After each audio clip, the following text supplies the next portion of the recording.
Hi, Antonio. Hi. Thank you very much for this opportunity to listen to you. We had good contacts last week in Kananaskis in the G7 meeting. During this week, back to back with the NATO summit. And we look forward to hearing you about the latest contacts, notably yesterday your meeting with President Trump, and what is, from your point of view, the situation on the ground, and what we can do to continue to give you our unwavering support to Ukraine now and in the future. The floor is yours. Thank you so much, Antonio. Dear President Costa, Ursula, Madam President, dear friends, dear leaders, it's good to see you all again. And thank you for inviting us to take part in this meeting of the European Council. So first of all, thank you to everyone who supports our people and our defense against Russian attacks. It's important not to forget that the war that Russia brought to Europe is still ongoing, and in Moscow there are still plans to expand this pressure against us in Ukraine and also against European countries and the EU itself. This is Putin's dream, to see a fragmented Europe where marginal voices gain influence and speak not for unity but for division. That's why Russia supports anyone, and no matter how extreme, who tries to weaken Europe from the inside. Most of you see this threat clearly and are standing against it. And as a result, today's Europe is much stronger than it was 5 years ago. And that is what unity gives us. The world is clearly unstable, but the EU remains a strong global force that can protect and does protect European values and interests. It also plays a key role in making sure the war that Russia is waging doesn't spread further and in moving things toward peace. Without Europe, this would not be possible. So I thank you for your help. Ukraine is ready for a just peace, and Ukraine is ready for a ceasefire. It's Russia that blocks everything, and this is why pressure must increase. So sanctions against Russia remain one of the most effective tools for limiting its aggression. What's needed now is a truly strong 18th package of EU sanctions against Russia. The key targets should be Russia's oil trade, its shadow tanker fleet, Russian banks and other financial instruments, and the supply chains that bring equipment or parts for making weapons. Some European companies are still sending critical components to Russia. These end up in missiles and other weapons used to kill Ukrainians. And we are identifying these materials and will pass the evidence to your teams. Please pay attention to this. And we also need to expand sanctions not just against the Russian tankers, but also their captains and the terminals that Russia uses to ship its oil. Russia's military ambitions grow when its oil revenues are high. Over time, we have seen how strongly some European countries still depend on Russian oil. And we understand this, and we act carefully as our partnership with the EU requires. Yet, sadly, we don't always feel the same understanding in return when it comes to Ukraine's needs. It feels especially strange to hear such strong criticism, even political pressure from some leaders, while our respect for EU rules allow oil to keep flowing.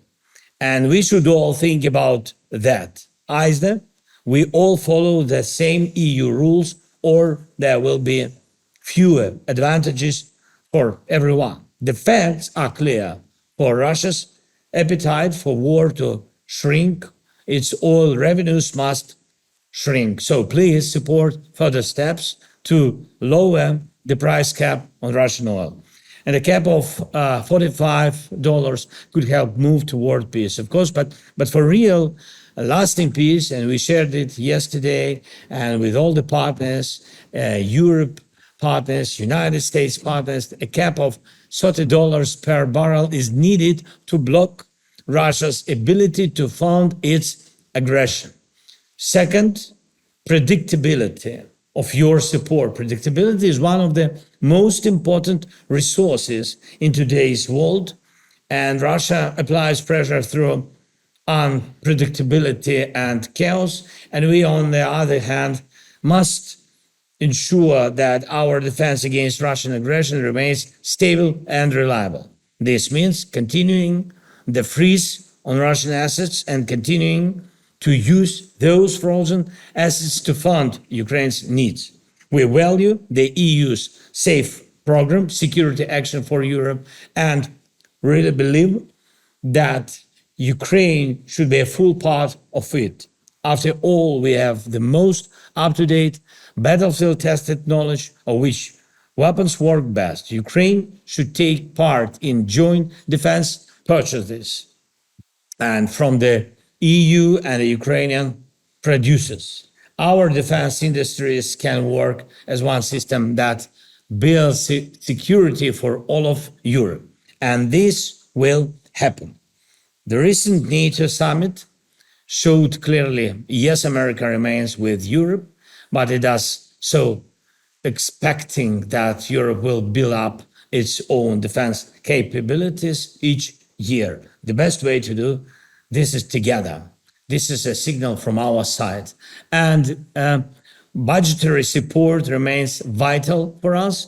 Each of you understands that war creates a budget deficit, and under constant Russian attacks, no European country could manage that deficit alone. And we count on your continued support to cover our budget needs, especially for next year. And third, but no less important, is our accession process. Ukraine is meeting all its commitments for EU accession, and we truly mean it. We're fulfilling every requirement, including those about relations with our neighbors. So it's only fair that we receive clear, supportive signals from the EU in return, signals that recognize our progress. What's needed now is a clear political message that Ukraine is firmly on the European path and that Europe stands by its promises. Any delay by Europe at this point could create a global precedent and a reason to doubt Europe's words and commitments. And we are doing our part, and it's fair to expect a positive response. So opening cluster one fundamentals in the negotiation process could be more than just a technical step. It would be a political decision that defines Ukraine's future integration with Europe. Please support this.